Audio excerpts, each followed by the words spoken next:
bang lu puncong tak jauh dua bang. Bang. Wan. Macam tak tahu lu puncong tak pernah buat tua dia mengidat dua. Tak dua kawan kelayang yang menlu puncong.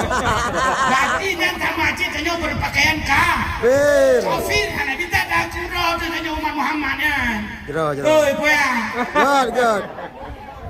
Nyoba dah kurau umat Muhammad Habis tu. Nya kawut kelayang menlu puncong. Hai. Nya kangak kelayang waktu membaca tak.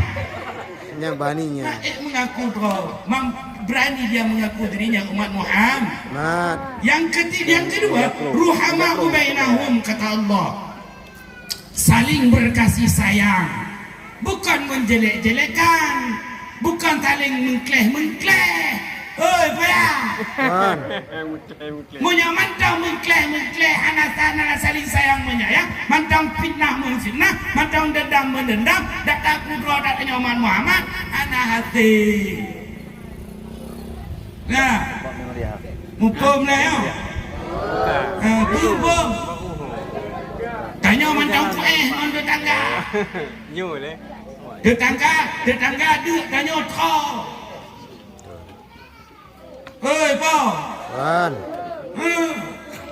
Nanya bantu rumah kau, macam kau alek kon bantu pemasak, bantu puo. Mak ewe ke kau kan? Masak boleh mana dah puo. Masak demo dah puo.